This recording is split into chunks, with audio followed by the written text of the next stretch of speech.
প্রতিদিন হাজার হাজার মানুষ আসেন অযোধ্যার রাম মন্দিরে। কেউ প্রণাম করেন, কেউ দান বাক্সে টাকা রাখেন শুধুমাত্র মনের বিশ্বাস থেকে। কিন্তু গত কয়েক সপ্তাহ ধরে একটি প্রশ্ন বারবার ঘুরপাক খাচ্ছে দেশের সমগ্র সংবাদ মাধ্যমে। সেই দানের অর্থ কি ঠিকঠাক তার গন্তব্যে পৌঁছচ্ছে?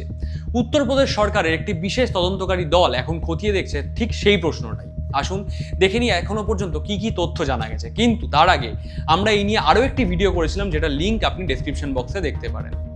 সংবাদ মাধ্যমের রিপোর্ট অনুযায়ী 2026 সালের 7ই জুন এই অভিযোগ প্রথম প্রকাশ্যে আসে। শ্রীরাম জন্মভূমি তীর্থক্ষেত্রে ট্রাস্টের কর্মকর্তারা ব্যাংকে জমা টাকা, অর্থের হিসেব এবং দান বাক্সের যে হিসেব সেইটার মধ্যে বিশাল অসঙ্গতি খুঁজে পান। বিশেষত 500 টাকার নোটের বান্ডিল বারবার ঘাটতি দেখা যাচ্ছিল বলে দাবি করা হয়।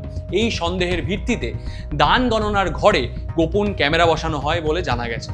রিপোর্ট অনুযায়ী প্রায় এক সপ্তাহের ফুটেজ পর্যালোচনা করে দেখা যায় কিছু কর্মী সিসিটিভির দৃষ্টিসীমা আটকে দিচ্ছেন এবং সেই সময় টাকা সরিয়ে নেওয়ার অভিযোগ ওঠে।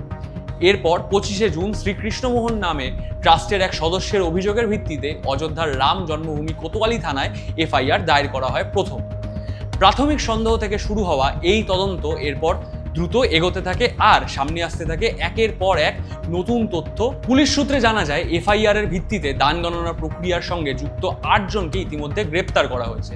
রামশঙ্কর যাদব ওরফে টিন্নু, লবকুশ মিশ্র, অনুকল্প ঠাকুর, অবিনাশ শুল্ক, মনীশ কুমার যাদব, করণেশ পাণ্ডে, রামশঙ্কর মিশ্র এবং সুভাষ শ্রীবাস্তব। তাদের মধ্যে ছিলেন প্রাক্তন ব্যাংক কর্মী, ট্রাস্টের হিসেবরক্ষক এবং গাড়ি চালকের মতো বিভিন্ন পদের মানুষ যারা ট্রাস্টের সাথে দীর্ঘদিন যুক্ত ছিলেন। তদন্তকারীরা অভিযুক্তদের ঠিকানা থেকে হিসেব বহির্ভূত প্রায় 80 লক্ষ টাকা উদ্ধার করেছেন বলে জানা যায়। এছাড়াও প্রায় 11 গ্রাম সোনা, প্রায় 350 গ্রাম রূপো এবং কিছু মার্কিন ডলারও উদ্ধার হয়েছে। অযোধ্যার একটি যোগ কেন্দ্র থেকে রামরাজ্য কোষ নামাঙ্কিত একটি দান বাক্স উদ্ধার করা হয়েছে, যেটির ওপরে আবার পেটিএম এর কিউআর কোডও বসানো ছিল। অভিযুক্তদের একজন প্রায় 1 দশক ধরে ওই কেন্দ্রেই থাকতেন বলে জানা গেছে। এখন এখানে একটা কথা স্পষ্ট করে বলা দরকার যে মোট কত টাকা সরানো হয়েছে এই প্রশ্নের একক কোনো নিশ্চিত উত্তর এখনো মেলেনি। বিভিন্ন সংবাদ মাধ্যমে বিভিন্ন অঙ্কের কথা উঠে এসেছে, কিন্তু এসব এখনো তদন্তের অধীন, তাই চূড়ান্তভাবে কোনো প্রমাণিত তথ্য পাওয়া যায়নি। তদন্ত শেষ হওয়া না পর্যন্ত সুনির্দিষ্ট অঙ্ক নিয়ে নিশ্চিত করে কিছু বলা কঠিন, তাই সেই কাজ থেকে আমরাও বিরত থাকি। এই তদন্ত সামনে আসার পর দেশ জুড়ে বিভিন্ন মহল থেকে এসেছে বিভিন্ন প্রতিক্রিয়া। ধর্মীয় সংগঠন থেকে রাজনৈতিক দল সবাই নিজেদের বার্তা রেখেছেন গণমাধ্যমে।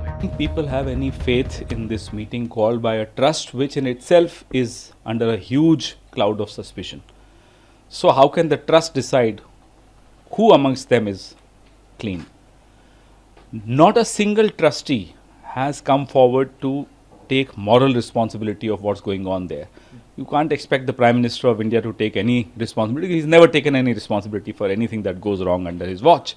Nor has the RSS taken moral responsibility, because these are the two people, Mohan Bhagwat and Narendra Modi are the two people who are directly responsible for what's happening in Ayodhya or what happened in Ayodhya.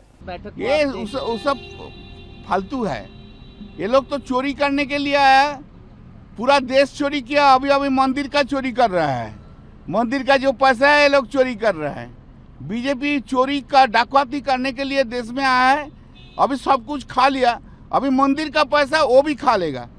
অভিযোগ সামনে আসার পর উত্তরপ্রদেশের সরকার একটি বিশেষ তদন্তকারী দল বা এসআইটি গঠন করে। ট্রাস্টের চেয়ারম্যান মহন্ত নৃত্যগোপাল দাস, যার বয়স 88 বছর, স্বাস্থ্যগত জটিলতার কারণে হাসপাতালে তিনি ভর্তি ছিলেন ঠিক এই সময়টায়। উত্তরপ্রদেশের মুখ্যমন্ত্রী যোগী আদিত্যনাথ তার সঙ্গে সাক্ষাৎ করে স্বাস্থ্যের খোঁজ নেন এবং ট্রাস্টের একটি বৈঠকও তদন্ত চলাকালীন নির্ধারিত হয়েছে বলে জানা যায় বারংবার। আরএসএস এর সাধারণ সম্পাদক দত্তাত্রেয় হোসাবলে এই ঘটনাকে গভীরভাবে দুঃখজনক বলে বর্ণনা করেছেন এবং দোষীদের বিরুদ্ধে কঠোর ব্যবস্থার দাবি জানিয়েছেন।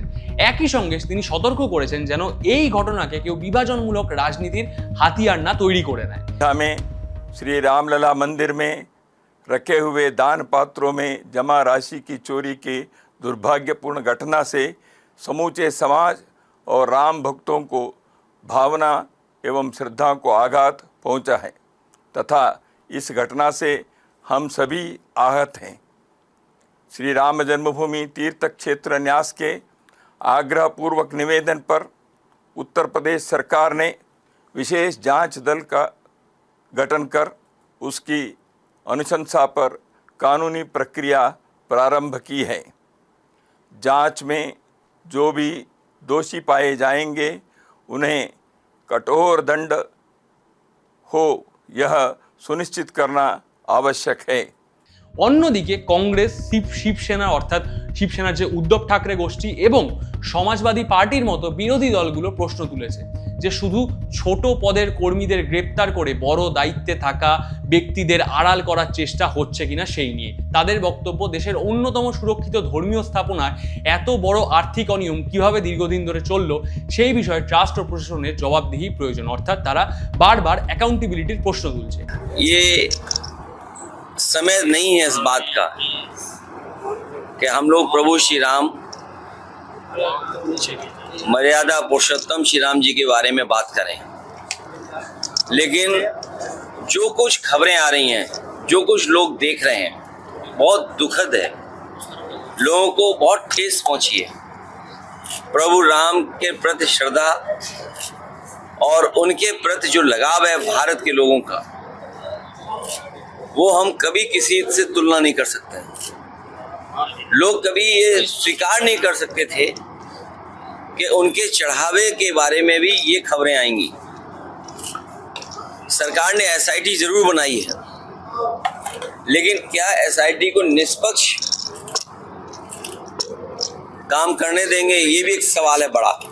বাগেশ্বর ধামের প্রধান আচার্য ধীরেন্দ্র শাস্ত্রী এই ইস্যুতে মন্তব্য করে জানিয়েছেন যে ট্রাস্টের প্রতি তার আস্থা আছে এবং তদন্তের প্রতি তার আস্থা আছে। সাম্প্রতিক তথ্য অনুযায়ী এসআইটি এখন 2020 সালে ট্রাস্ট গঠনের পর থেকে গত 5 বছরের সম্পূর্ণ আর্থিক হিসেব নতুন করে পরীক্ষা করার সিদ্ধান্ত নিয়েছে। এই পুনঃপরীক্ষায় নির্মাণ সংক্রান্ত ব্যয়, সোনার উপর অলংকার হিসেবে পাওয়া দান সবকিছুই খতিয়ে দেখা হবে। অর্থাৎ বিষয়টি এখন আর একটি নির্দিষ্ট ঘটনা তদন্তে সীমাবদ্ধ নেই, বরং সামগ্রিক আর্থিক ব্যবস্থাপনার স্বচ্ছতাও যাচাইয়ের দিকে এগিয়ে যাচ্ছে বলে আমরা বুঝতেই পারছি। সেটা এই মুহূর্তে 3টি সবচেয়ে বড় প্রশ্ন গুরুত্বপূর্ণ হয়ে উঠেছে। প্রথমত, এই কথিত অনিয়ম ঠিক কতদিন ধরে চলছিল? দ্বিতীয়ত, দান গণনা, নগদ ব্যবস্থাপনা, সিসিটিভি নজরদারি আর ব্যাংকে জমা দেওয়ার প্রক্রিয়ার মধ্যে ঠিক কোথায় ফাঁক ছিল? এবং তৃতীয়ত, এই ধরনের ঘটনা এড়াতে ট্রাস্ট পরবর্তী সময়ে কি কি পদক্ষেপ নেবে এবং ইতিমধ্যে কি কি পদক্ষেপ নিয়েছে। রাম মন্দির শুধু একটা স্থাপনা নয়, এটা কোটি মানুষের বিশ্বাস আর আবেগের মূল কেন্দ্র। তাই সেখানকার আর্থিক ব্যবস্থাপনা নিয়ে প্রশ্ন উঠলে তা নিছক একটা প্রশাসনিক সমস্যা থাকে না, হয়ে ওঠে জন আস্থার মূল প্রশ্ন। তদন্ত এখনো চলছে, চূড়ান্ত সিদ্ধান্ত আসেনি। কারা দোষী, ঠিক কত টাকা জড়িত আর কোথায় ব্যবস্থাপনার দুর্বলতা ছিল, এসব স্পষ্ট উত্তর পেতে আরও আমাদের অপেক্ষা করতে হবে চূড়ান্ত রিপোর্ট পাওয়া অবধি। যে কোনো ধর্মীয় এবং জনস্বার্থমূলক প্রতিষ্ঠানের ক্ষেত্রে এই ধরনের ঘটনা আমাদের মনে করিয়ে দেয় যে বিশ্বাসের পাশাপাশি স্বচ্ছতা কতটা প্রয়োজন সবার সামনে।